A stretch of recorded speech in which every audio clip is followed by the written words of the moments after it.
1. The situation before 1789. France under Louis XVI operated under an absolute monarchy.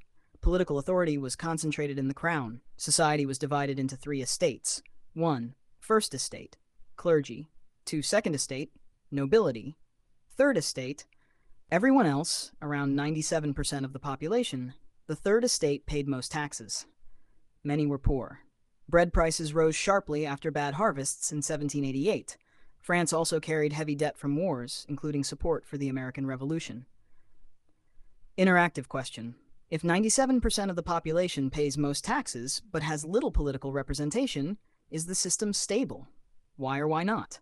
From a political theory perspective, legitimacy weakens when taxation and representation are disconnected.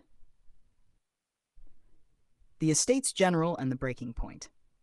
In 1789, Louis XVI called the Estates General, a political assembly, to solve the financial crisis. Voting was traditionally by estate, not by individual.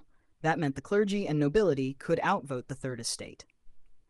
The Third Estate rejected this structure and declared itself the National Assembly. In the famous tennis court oath, members pledged not to disband until France had a constitution. Interactive activity. Imagine you are a delegate from the Third Estate.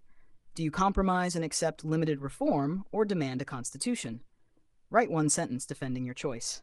This moment marks the shift from reform to revolution. 3. The storming of the Bastille. On 14th of July 1789, Parisians stormed the Bastille prison. Militarily, it was minor. Symbolically, it was massive.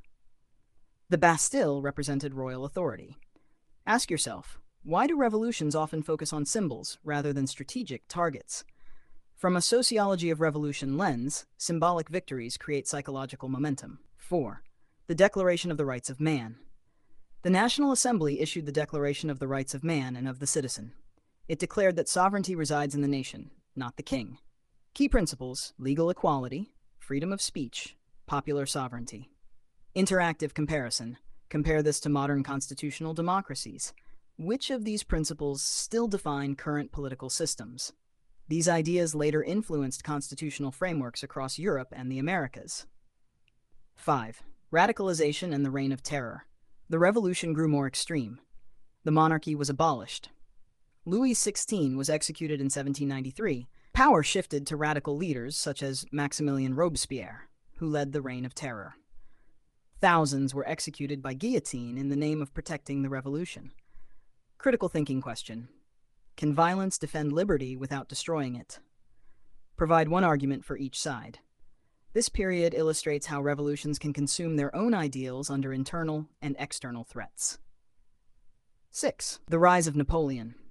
Political instability continued until Napoleon Bonaparte seized power in 1799. He later crowned himself emperor. Paradox: the revolution aimed to limit centralized power, yet it ended with an emperor. Discussion prompt: is this a failure of the revolution or a predictable outcome of instability? 7.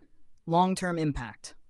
The French Revolution permanently altered political language, citizen, rights, nation, legal systems, Napoleonic Code, the decline of feudal privilege, the spread of nationalism. It inspired later movements in Europe, Latin America, and beyond. Final reflection exercise. If you reduce the French Revolution to one core idea, what is it? Equality? Sovereignty? Justice? Chaos? Defend your answer in 3 sentences.